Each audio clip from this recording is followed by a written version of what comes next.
In the headlines, Chartered Accountant Kieran Pinard-Byrne awaits second court-ordered payment from opposition leader. Buyeo musicians appeal for more appreciation of the music as they mark Buyeo Day, and a Massac man found guilty of causing death by dangerous driving.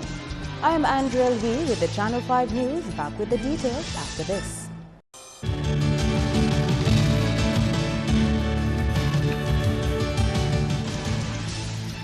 Thank you for staying with us. First up, opposition leader Lennox Linton has 16 more days until he pays a chartered accountant Kieran Pinard-Byrne £20,000 sterling as ordered by the Privy Council. Linton and Pinard-Byrne have been in a legal battle dating back to 2002.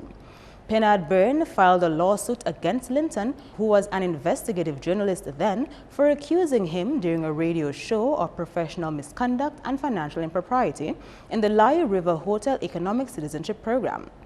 The matter had gone through the High Court, Eastern Caribbean Supreme Court of Appeal, and ultimately the Privy Council, where judgment went in Pinard-Byrne's favor. As you know, the Privy Council issued its decision on the 12th of October. And in that decision, it stated in conclusion that I was entitled to my costs. So this order that has been issued by the Privy Council on the 29th of January is an order for my total costs in the Eastern Caribbean Court of Appeal and at the Privy Council. And in the meantime, until that process is completed, Mr. Linton has been ordered by the Privy Council to pay me on account £20,000 sterling on or before 21 days from the 29th of January. Linton had recently paid Pinard-Byrne a first payment of almost 80,000 EC dollars last month.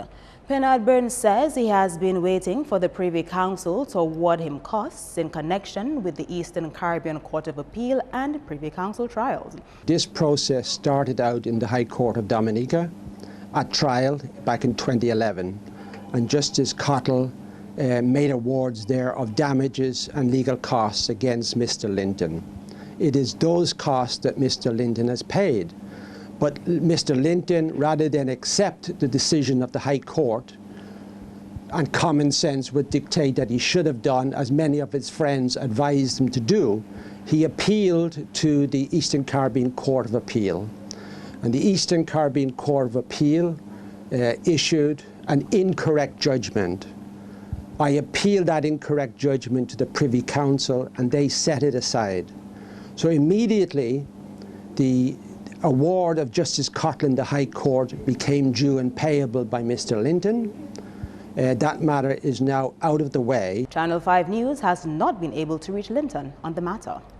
In other news, while Buyeo musicians embrace a decision to observe Buyeo Day on the 2nd of February, they say what's missing is respect locally for the music. February 2nd, 2016, from now on, will be regarded as an historic day as the first ever Buyeo Day was observed. Although there were no specific events on the country's carnival calendar to celebrate the day, there was increased airplay of Buyeo music. Buyeo became popular in the 1980s, and whenever you hear of its origin, you think of the WCK band. The style of music came from WCK through experimenting with a fusion of Jinping and Kada Calypso. We fight in a very hard battle as Buyeo artists because our direct competitor is soca music. Right? Now, it is easy for a Buyeo artist to cross over into the soca genre and succeed. You understand? Carlin XP can do that very easily. Benji, I believe, can do that very easily. Daddy Chess can do that very easily. Right?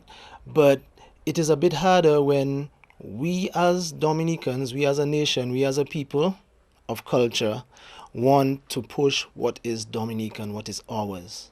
You know, so we have to keep that brand, Buyeo. If we have to remain Dominican, remain true to ourselves and our culture, we have to keep to that name Buyeo. And we have to push out to the soca markets as Buyeo. To date, that 1980s style of Buyeo music has revolutionized by a group of young men called the Triple K Band. In terms of the revenue as seeing our artists in Dominica making a living out of it, it's still not where it should be. I mean, yes, we have a big following, the crowds, you get the crowds, but in terms of the payoff at the end of the day, the satisfaction that we are looking for, it's not there yet. We still have difficulty in marketing our music because a Trinidad artist or Jamaican artist would still get a better airplay, a better crowd response than a Dominican band. The first ever Buyo monarch, Carlin XP of the Fanatic Band fame, says she's been modernizing her style of Buyo music to reach the younger generation while still being able to be appreciated by the more mature folks. And I think that the Buyo Day today is a way that we can move forward in recognizing the Buyo music more so that we can take it out regionally and maybe even internationally too, because that's our goal. That's my goal for sure, to take the music out there. I'm trying to also branch off, not just working with my husband as the only producer. So I'm going to be working with other producers from Dominica so that we can get, everybody have a different vibe, you know? So that's what helped me to define Carlin XP, so that I can better market myself with not just one style of music. Buyo Day was conceptualized by Val Coffey and Emil Deputa. It will be celebrated every year during the carnival season. Idona John Baptist, Channel 5 News. The art of calypso writing has once again come to the spotlight during the carnival season. Calypso and carnival go hand in hand, and the art form is seen as a means of social commentary and bringing to light several societal ills and issues. However, in recent times, calypso writers and calypsonians have been taken to task the legal route for the content of their songs. Former attorney and recent Kaiso Hall of Fame inductee says this trend is unfortunate and affects the creativity of the calypso writers and performers. The calypsonians always have had free expression over the years. However, they are not immune to being litigated for defamation as libel and slander. So they have to be very careful like any other citizen. But I think they can get around that by two things. If what they're saying is the truth, truth is called justification in law. This is the most potent defense. If you know what you're saying might not be true, then use the art form of the mask. It's very important. You can mask. They are, in fact, very fearful, I know, of suits. So that's why you have people over-masking these days. But it's a great pity because the art form is there to, give commentaries on the ills and the wrongs and the injustices. Lewis believes the songwriters did a good job with the songs for this year's Calypso season. I think the writers have been very careful this time, and I think they have used the mask with double meaning quite effectively. And in many cases, I guess they have truth on their side, So I don't think there'll be any suits this time, So they shouldn't be afraid. I believe at least 6 of the 9, or the 10, if you like, including the King, at least 6 of them really have championship quality. And if they deliver on the night, the judges have their work cut out for them. Officer in charge at the UE Open Campus, which collaborated with the Dominica Kaiso Hall of Fame in hosting the Hall of Fame's induction ceremony over the weekend, says it is unfortunate that some are quick to take action against Calypso. She was making reference to an article posted on DNO titled Calypso Under Siege. The latest trend in Calypso has seen an attitude of relinquishing on the part of singers and songwriters who, faced with a now common threat and reality of litigation, have now softened their rhetoric when they write songs containing political and social issues. Personally, I am still struggling to understand how politicians and public figures can say whatever they want on a political platform, but are threatening to keep Calypsonians in a straitjacket. As the Greek philosopher Plato explains, the real tragedy of life is when grown people are afraid of the light. Customs Officer Lane Roye of Massac has been found guilty of causing death by dangerous driving. A jury handed down the verdict on Tuesday at the Roseau High Court. Roye's sentencing date is on the 19th of February. He is on remand until then. This is related to a 2012 incident on the Goodwill Highway which caused the death of Samuel Ailey of Bwetika, who resided at Goodwill.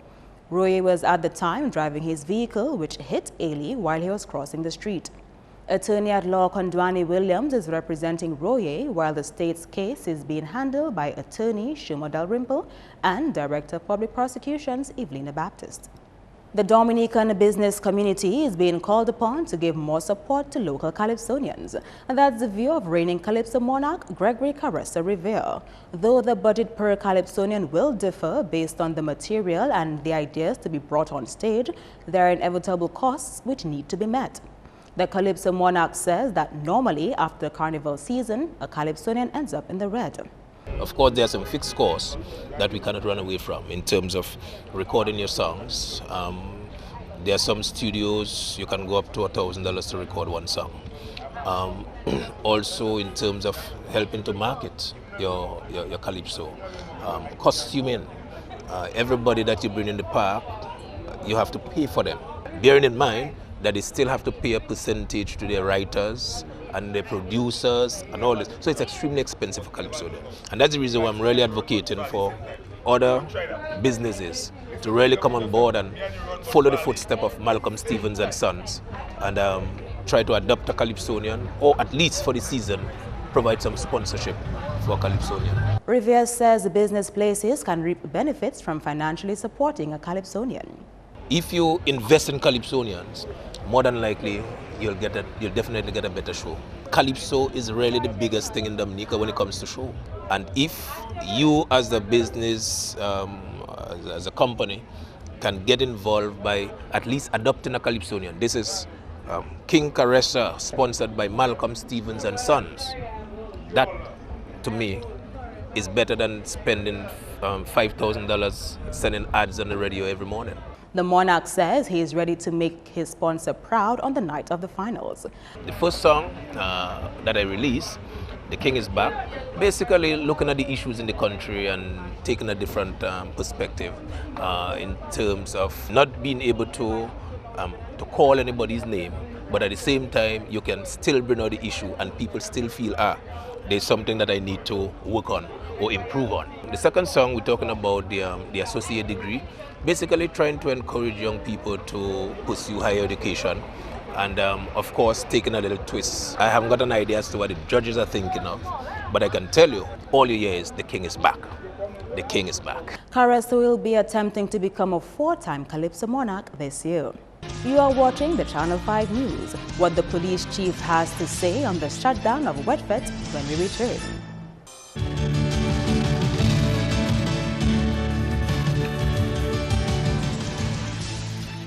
Welcome back. Organizer of the Carnival Wetfet says he is considering legal action over the premature shutdown of his show. But the police chief says he has the authority to end any event. Hilary Thomas had promised that there would be non-stop action at the Carnival Village from Saturday night with Buyo Monarch through Sunday until midday with Wetfet. But some residents and members of the public could not tolerate 16 hours of music coming from the stadium forecourt and therefore complained to the police. At about 10:30 on Sunday morning, police ordered organizers to shut down the Wetfet event based on instructions from Police Chief Daniel Carbon. Thomas wants answers since, according to him, he had a license to hold the event. I wrote to the police asking them for permission to hold the event. I got my permission from the signed by the police officers. I even was asked in the same letter, they asked me any detail I was using, I had to pay to the commissioner of police. The police of the event that was in the event was sent by the police department, right? So everything I was doing was in conjunction, in collaboration with the police department. I didn't do nothing illegal, I didn't do nothing out of the way. Police Chief Carbon, who chose not to appear on camera, told Channel 5 News in a telephone conversation that Thomas, in his request, had asked for police security and not permission to host the event. So the Wetfet was from 12 to 12. Everybody know that. Everybody knew the Wetfet was from 12 to 12. It was coming on good, and it was good. Because in the early morning from 7 o'clock, people started coming like rain. All of a sudden, I seen 2 police officers in grey and black coming in the place, telling me, shut down the jam. So I how do you mean shut down the jam? Or the commissioner revoke your permit. So I said, the commissioner cannot revoke my permit when all you give me authorization. Where's your letter? No, they don't have letter. They don't hear nothing, shut the jam down. Somebody have to pay for that. You know, I have a lot of options open. So I letting them, who responsible, you know, I letting them legal boys. I talking to some legal boys. Carbon made it clear that the permit granted was for security and not for time for the event. Carbon also explained that there had been complaints from members of the public of noise, and under the Noise Abatement Act, he has the discretion to end any event that is disturbing the public peace. Thomas had further stated that after making the announcement, patrons were angry and began getting violent, but he received no police protection. Carbon's response is that police have a responsibility to protect, but in this case, they acted in their own discretion. Recently crowned Mr. Caribbean 2016, Guyanese Paul Anthony Charles has as one of his plans to organize dance workshops for students locally. Charles competed against 5 other men on Friday, January 29, for the Mr. Caribbean title at the Arak House of Culture. He won the awards for Best Talent and Best Magnificent Wear. The show was great. The feeling is, I must say, I'm over happy. Every such word, over happy. But yes, yes, I'm happy. I'm happy and honored to be Mr. Caribbean. Charles has been a professional dancer for 12 years. He has been a dance teacher for 5 years. Being crowned Mr. Caribbean, most definitely, I want to give back to Dominica, of course. So I definitely will be doing some workshop, basically the various schools around Dominica, working with them on talent, you know, perfecting their skills in various talents. Mr. Antigua Ursula Charles was the first runner-up and won the awards for Best Swimwear and Best Interview. Second runner-up, Michael Redhead of Grenada, won Best Formal Wear. Haiti's contestant, Dukins Nuzil, was Mr. Photogenic. The other participants were Andres Ramirez, Dominican Republic, and Junior Thomas, Dominica. Mr. Caribbean and the first runner-up of Antigua and Barbuda will remain in Dominica until after the Carnival. A new governor for the Eastern Caribbean Central Bank, ECCB, took up office on 1st February. Timothy Antoine of Grenada replaces Sir Dwight Venn of St. Vincent, who had served as governor of the ECCB for 26 years. Speaking at a teleconference on Monday, the new ECCB governor vowed that the banking staff is committed to serving the people of the region. We must never take the central bank for granted. We are accountable to the people of this region. And I wanted to affirm that as the chief public servant of this bank, that we are committed to serve. The second key message to my colleagues was that this is a time of enormous challenge, and the central bank is called upon to lead the pursuit of structural transformation across our region, and we must step up. One of the visions of the ECCB is to ensure a strong and stable EC currency. Let me make the point, at the moment our financial system is stable and improving, but we want it strong and resilient, able to withstand shocks. Because as you know, the business cycle from time to time goes up and goes down. And we must be prepared to be resilient regardless of the circumstance. A single economic and financial space, our people need to be able to operate in a very competitive environment because the rest of the world owes us nothing. They're not waiting on us, and we need to understand what time of day it is. We have to be more competitive. Timothy is the third governor of the Eastern Caribbean Central Bank. An advocate for Black history believes Black history should be incorporated into the school curriculum, but the education minister has a slightly different opinion. Black History Month is observed in February. The Dominica Public Library and Information Service is placing emphasis this year on teaching Black history at schools. An activist for Black history has been calling for Black history to be taught at schools for several years. There is now considerable evidence available which demonstrates that Black history can play a fundamental role in enhancing the development of Black children. Black history can be a strategic for instilling pride and positive self-esteem in Black children.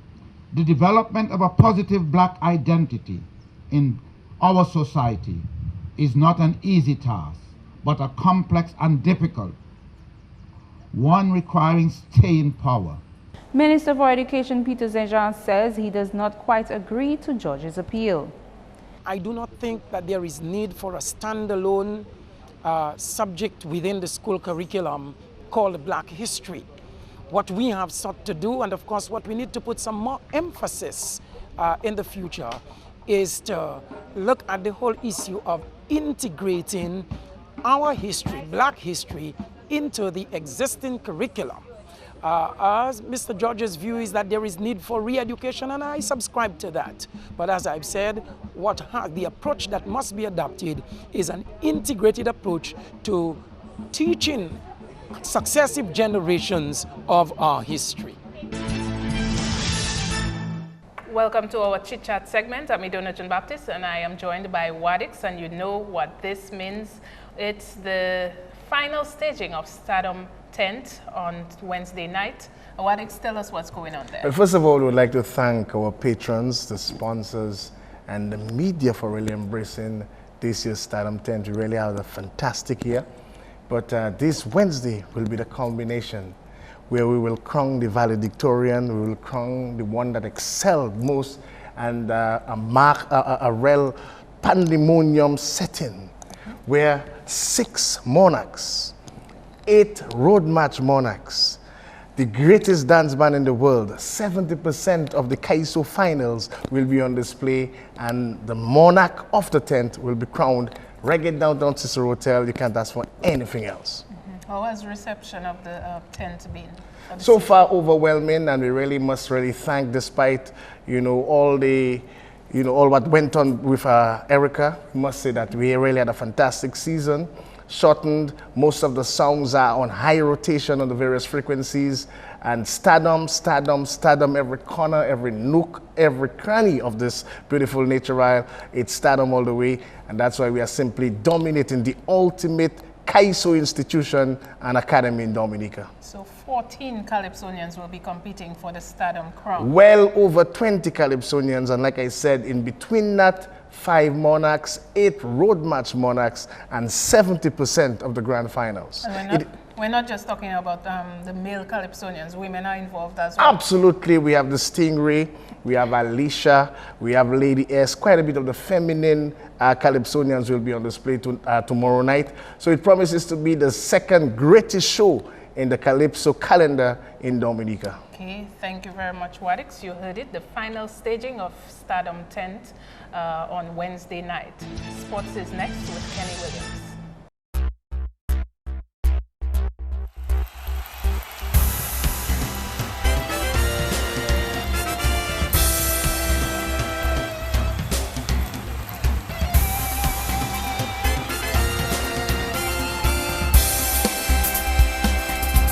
Hello everyone, and thanks for joining us.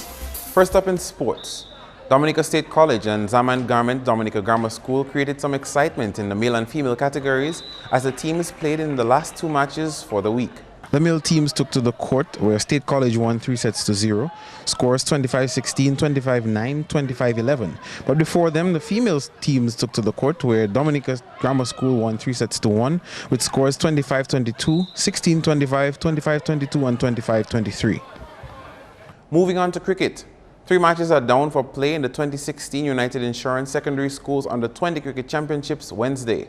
Grammar School and Isaiah Thomas Secondary will go head-to-head at Windsor Park. Pierre Charles Secondary and St. Martin's Academy will meet with bat and ball at Botanic Gardens. And over on the east, Castle Bruce Secondary will play against Portsmouth Secondary. The games are expected to begin at 10 a.m. Still in cricket, the decision by the West Indies under-19 player Kimo Paul to effect a man card caused stir on social media as some cricket enthusiasts disagreed with the umpire's decision to allow the call. A man card is when the bowler brings his arm around and instead of releasing the ball, then runs out the batsman by whipping off the bails. This type of dismissal is rare, however, a warning is usually given to the batsman beforehand. Recording a 2-run win in the ICC World Cup against Zimbabwe, West Indies were 226 for 9 in their full allotted overs. Shamar Springer top scored with 61, while Tevin Imlach supported with 31 and Gidron Pope 30. Azari Joseph took 4 for 30. Zimbabwe in reply were all out for 224. Sean Cinder scored 52 and Adam Keefe 43. In other results from the ICC Under-19 World Cup played Tuesday, South Africa led the way with a convincing 10-wicket victory over Scotland, and Bangladesh beat Namibia by 8 wickets with 204 balls remaining. 5 matches are down for play in football action this week as the DFA Division 1 League continues. Benjamin's Park, Poirier Playing Field and Newtown Savannah are the venues selected for the games. On Wednesday, Exodus Young Boys will take on Glanville Renegades at the Benjamin Park, while at the Poirier Playing Field it will be Petro Caribbean Point Michelle versus Fokole United. Both matches begin at 5 p.m. On Thursday, Starrel and Son St. Joseph will come up against MV Maxano Bombers at the Benjamin Park at 5 p.m. While in a doubleheader at the Newtown Playing Field, RIC Kensborough will battle ACS Tarish United from 5 p.m. to be followed by Granford Young Boys versus Wayne George Academy at 7 p.m. Still in football, the NBD Primary Schools Football Championships continue with the Central District getting their turn at play when they meet at Lindo Park on Wednesday. The games are scheduled for 1 p.m. Finally, in sports, the Numem Forehand Domino League had a round of games on Sunday. In Zone A, Fire Services 4001, Skills 3414, Remix 4003, Execute 3749, Golden Arms 4010, Rabbit Hole 3498, Swansea 4018, and Jam Down 2933. Tambourine Tree City defeated Martians by default. In Zone B, Marina Morn Zion 4005, Metrics 3134, Task Force 4012, Homeboys 2674, Giants 4003, Bobby 007 3376, Rebels 4011, and Stars 2968. Dolphins bested Al Motors Valiant by default. The teams that have qualified for the rounds of 16 from 1 to 8 are Marina Morn Zion, Dolphins, Task Force, Metrics, Rebels, Giants, and Homeboys in Zone A.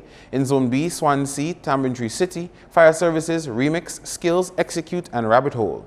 Sunday's edition of the competition will have 8 rounds of play at Melvina's Bar in Point Michelle and begin at 11 a.m. That's all the time for sports. I am Kenny Williams. Join us again next time.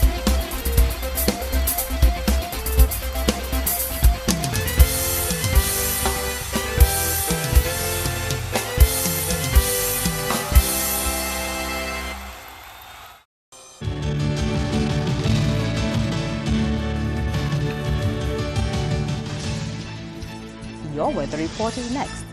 Good evening. Welcome to tonight's weather broadcast.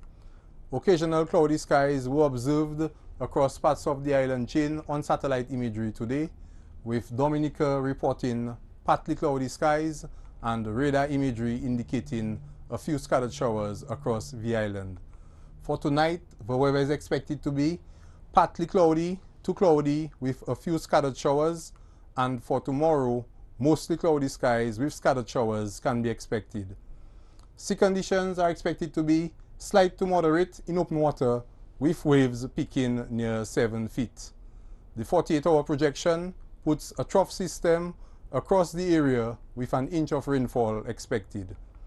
As a result, for the next 3 days, increasingly cloudy skies with scattered showers can be expected. And for the remainder of the Caribbean tomorrow, some cloudiness across the northern portion of the island chain with partly cloudy to cloudy skies across the southern portion of the island chain. For the international cities forecast, rain expected in New York and London with generally fair weather conditions in Miami, Caracas, and Beijing. The sun will rise tomorrow at 6:44 a.m. and set at 6:04 p.m. For additional information, feel free to contact us at weather.gov.dm or call the weather hotline at 447-5555. Thank you for joining us and have a good night. To end the news, the headlines again. Chartered accountant Kiran Pinard Byrne awaits second court-ordered payment from opposition leader. Bouyon musicians appeal for more appreciation of the music as they mark Bouyon Day, and the Massac man found guilty of causing death by dangerous driving. Email us at news@marpin2k4.com and check out our newscast on our YouTube page. On behalf of the entire production team, I am Andrea Lee. Thank you for watching. Join us tomorrow.